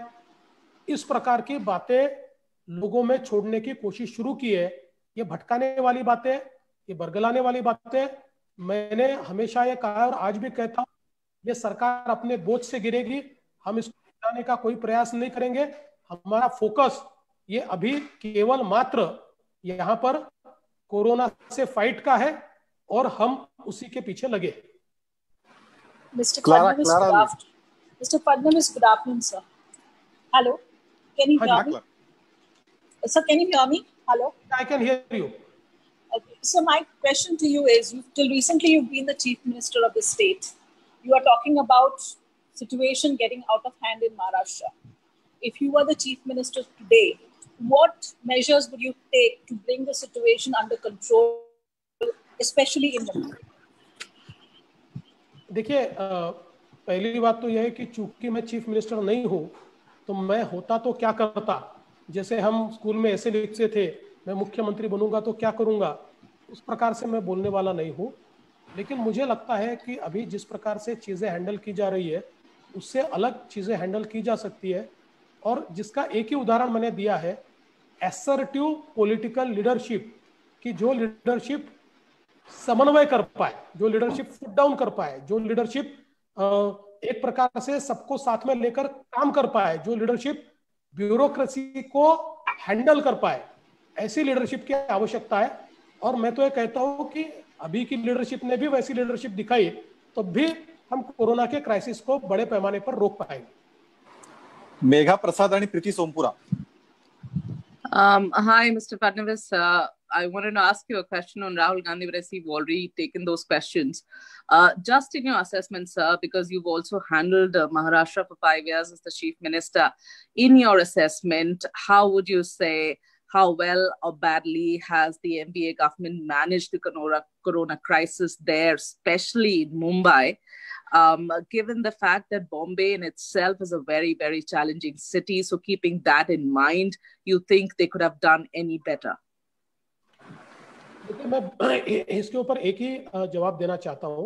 ये बात सही है कि मुंबई एक डिफिकल्ट सिटी है, मुंबई में स्लम्स भी बड़े पैमाने पर है, लेकिन इसी के चलते ICMR ने बार बार स्पाइक कब आएगा, स्पाइक आने के बाद कितनी केसेस हो सकती है, उसको अगर रोका नहीं तो मल्टीप्लिकेशन कैसा होगा, रोका तो फिर कितना मल्टीप्लिकेशन होगा, ऐसे अलग अलग प्रकार के इंटेलिजेंस, ऐसे अलग प्रकार के रिपोर्ट ये महाराष्ट्र की सरकार को लगातार दिए. परंतु मुझे ऐसा लगता है कि महाराष्ट्र की सरकार ने या तो उसको अंडर एस्टिमेट किया या फिर उसको इग्नोर किया, और इसके चलते तैयारी करनी चाहिए थी, वो तैयारी सरकार ने नहीं की. आज आप देखिए, अगर नेस्को सेंटर का विचार करे, MMRDA का विचार करे, NSCI डोम का विचार करे, ये सारे मिलाकर 2-3-4 हजार लोगों की व्यवस्था हम लोग खड़ी कर रहे हैं। और आज अगर हम देखें तो महाराष्ट्र में, मुंबई में अकेली रोज 1500 से ज्यादा पेशेंट ये पॉजिटिव हो रहे हैं। तो मुझे लगता है कि इसकी तैयारी हमने नहीं की। अच्छा, ये सारी चीजें तो 1.5 महीना पहले हमको बताई थी, और जो चीजें बताई थी उससे तो आधी भी चीजें नहीं हुई है। और उसके बावजूद अगर पूरा हेल्थ इंफ्रास्ट्रक्चर क्रिपल हो गया है और हम लोग एम्बुलेंस भी नहीं दे पा रहे, बाकी चीजें छोड़ दीजिए, we are not even able to provide ambulance, तो मुझे लगता है कि कहीं ना कहीं सरकार के नियोजन में गलतियां हो रही है, उसको सुधारने की आवश्यकता है। प्रीति सोमपुरा।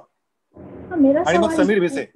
जिस तरीके से जो है मजदूरों को वापस भेजने को लेकर जो राजनीति हुई, जैसे कि महाराष्ट्र सरकार का कहना था कि ट्रेन नहीं दी जा रही, वहीं दूसरी ओर पीयूष गोयल का ट्वीट आया कि हमने ट्रेन भेजी थी लेकिन सरकार के पास मजदूरों की लिस्ट तैयार नहीं थी। ऐसी कितनी ट्रेनें आई थी और वापस चली गई, कुछ आइडिया है?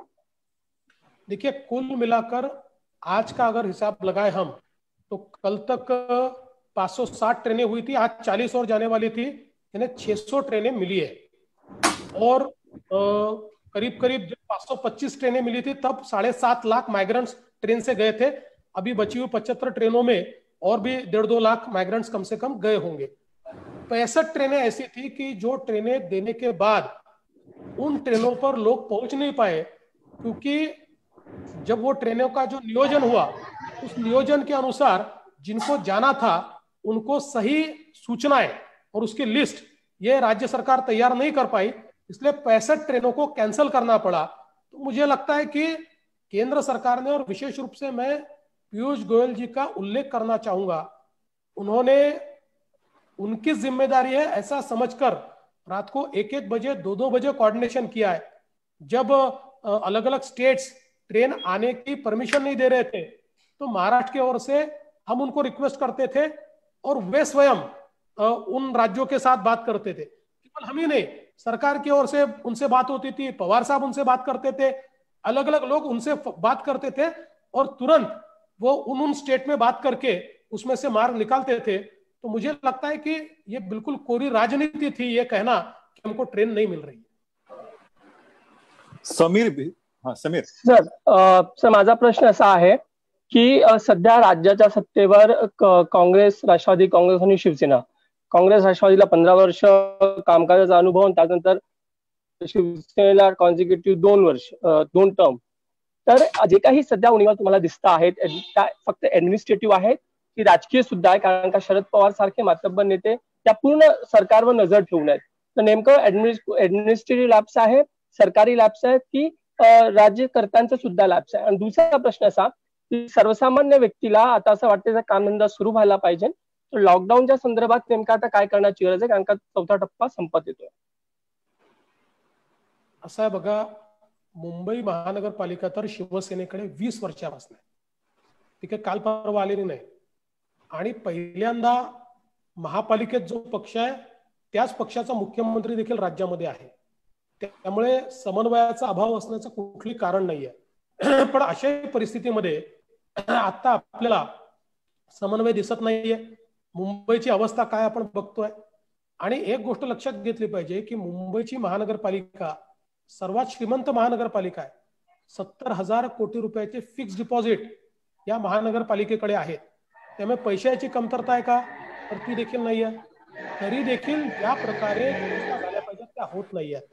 आणि दुसरं असं आहे की आता पवार साहेब तर आधीपासून होतेच ना सोबत, पवार साहेब पहिलेपासून सोबत आहेत, ते कधी नव्हते, पवार साहेब चर्चा सातत्याने करत होते। आता एकतर पवार साहेब त्या ठिकाणी सल्ला देत नसतील किंवा त्यांचा सल्ला ऐकला जात नसेल, आता या संदर्भात मी तर काही सांगू शकत नाही, पण हे खरं आहे की मुंबई आणि महाराष्ट्रातली परिस्थिती काही फार चांगली नाही।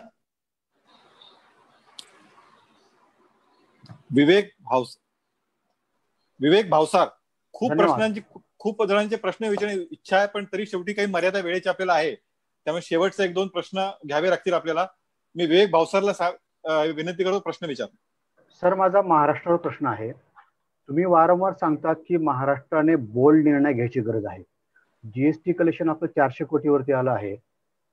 आपल्या राज्याने जी निवृत्त सचिवांची समिती नेमली होती त्या समितीने देखील 5% कर्ज उचलण्याची शिफारस केली आहे. सुदैवाने केंद्रीय अर्थमंत्र्यांनी देखील 5% कर्ज घेऊ शकता असं म्हटलंय. असं असताना 1 महिन्यापूर्वी हा रिपोर्ट दिला असताना अजूनही राज्य सरकार कर्ज का उचलत नाहीये? डेअरिंग नाहीये की काय आहे? नेतृत्व कमी पडतंय? विवेकजी, म्हणूनच मी सांगितलं की बोल्ड निर्णय घ्यावे लागतील. आता बघा, हे तर सगळ्यांना माहिती आहे की लॉकडाऊनमुळे जीएसटी येणार नाहीये आणि 6 महिने आपण असं समजू की शेवटच्या समजा 5व्या 6व्या महिन्यात थोडा थोडा येईल, पण तरी एकूण विचार केला तर 6 महिने जीएसटी हा अतिशय लो राहील आणि त्यानंतर तो ग्रॅज्युअली वाढेल. त्यामुळे एक आपल्या अर्थव्यवस्थेत खड्डा तर पडणारच आहे. हा खड्डा बुजवण्याकरता जी शिफारस करण्यात आली आहे ती कर्ज घेण्याची शिफारस करण्यात आली आहे. आता कर्ज मिळायला देखील अडचण नाही आहे, केंद्राने देखील त्याला मान्यता दिली आहे. प्लस हा जो काही जीएसटीचा खड्डा आज पडेल आणि जे कर्ज आपण घेऊ ते परत करण्याच्या दृष्टीनं जीएसटी काउन्सिल 2 वर्ष म्हणजे 5च्या ऐवजी 7 वर्षाची मुदतवाढ कम्पेन्सेशनची देण्याचा विचारात आहे. त्यामुळे पुढच्या जे काही 2 वर्ष ऍडिशनल मिळतील त्यात हे कर्ज देखील परत होणार आहे. मग आपण जर अतिशय सेफ खेळायचं, आम्हाला कर्जही घ्यायचं नाहीये, आम्हाला काहीच करायचं नाही असं कसं म्हणून चालेल? अशा परिस्थितीमध्ये कर्ज घेऊन आपल्याला त्या ठिकाणी ज्या व्यवस्था आहेत त्या उभ्या कराव्याच लागतील आणि म्हणूनच मी विवेकजी म्हटलं की बोल्ड डिसिजन्सची आवश्यकता आहे. खूप रिक्वेस्ट आहेत पण तरी फक्त शेवटचे दोनच शेवटचे फक्त आता, कारण आपल्याला वेळेची मर्यादा आहे, बरेच वेटिंग आहे, पण दोनच शेवटचे 2 सौरव एनडीटीव्ही आणि Rajesh Prabhu. Sir, should I ask? हाँ sir. Sir, my question is that presuming that if not tomorrow, if not day after, at some point the BJP manages to return to power in Maharashtra, maybe even next election, that time frame I'm not going into, healthcare is something that successive governments have ignored. And healthcare is something that today we are finding shortage in. I'm talking about healthcare facilities in Mumbai and in especially in Mumbai. So what is the plan that you have to ramp up healthcare in Mumbai? Because this is an area that has not seen focus and successive governments are to blame for this. Sir, आपने बिल्कुल सही बात कही है. मैं भी इस बात को मानता हूं कि हेल्थ केयर इंफ्रास्ट्रक्चर की ओर जितना ध्यान सरकारों ने दिया जाना चाहिए था उतना नहीं दिया गया है और वो प्रायोरिटी नंबर 1 नहीं रहा है, थोड़ा प्रायोरिटी में नीचे गया है. लेकिन कोविड जैसी महामारी ने हमको ये सिखाया कि अगर हम हेल्थ इंफ्रास्ट्रक्चर में इन्वेस्टमेंट बढ़ाएंगे नहीं तो एक दिन इस प्रकार की अवस्था हमारे ऊपर आएगी. और इसलिए मुझे लगता है कि अब बिल्कुल एक हमको प्लान तैयार करना पड़ेगा और उस प्लान में महामारी आती है तो हम इसको स्केलेबल कैसा कर पाए. हमेशा तो अपर स्केल का इंफ्रास्ट्रक्चर आपको नहीं लगेगा, उसका मेंटेनेंस भी आप नहीं कर पाएंगे, लेकिन स्केलेबल इंफ्रास्ट्रक्चर कैसे हम तैयार कर पाए और इस प्रकार की महामारी आने के बाद उसमें किस प्रकार से हम इजाफा कर पाए, इसका विचार सरकार को करना ही पड़ेगा और उसका एक 5-7 साल का टोटल कार्यक्रम हाथ में लेकर उसका अपग्रेडेशन करना पड़ेगा. राजेश प्रभू, शेवटचा प्रश्न. नमस्ते सर. सरकार ज्या सगळ्या बाबतीमध्ये फेल जात आहे अशा परिस्थितीमध्ये आपल्याला सर्वपक्षीय समितीची आग्रह आणि मागणी करावी लागेल. तशी मागणी करणार आहात का? हा पहिला प्रश्न. दुसरा प्रश्न, मुंबईची लोकसंख्या लक्षात घेता कुठलीही सरकारी यंत्रणा इतक्या मोठ्या महामारीला पूर्ण पडणार नाही असं दिसतंय. अशा परिस्थितीमध्ये सगळ्या सामाजिक संस्थांना सोबत घेण्याचा आग्रह आपण धरणार आहात का सरकारकडे? माझं नेहमी म्हणणं असं असतं की जी मागणी मान्य होऊ शकते तीच मागणी केली पाहिजे. त्यामुळे सर्वपक्षीय समिती ही जर करायची असते तर ती पहिल्या दिवशी करावी लागते. आपल्याला माहिती आहे की आरक्षणाचा विषय आला, आम्ही सर्वपक्षीय समिती केली.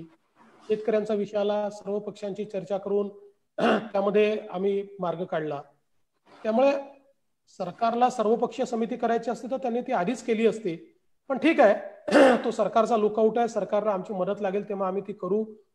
पण हे निश्चित आहे की वेगवेगळ्या सामाजिक संस्थांना एकत्रित करून मला असं वाटतं की त्यांच्या माध्यमातूनही खूप चांगल्या प्रकारे आपण अनेक गोष्टी राबवू शकतो. ही आपली सूचना चांगली आहे. मला विश्वास आहे की सरकार त्याचा विचार करेल. खूप जणांचे प्रश्न इथं आहेत पण आपल्या सगळ्या पत्रकारांच्या शेवटी वेळेची मर्यादा आहे, बाकीच्या गोष्टी आहेत.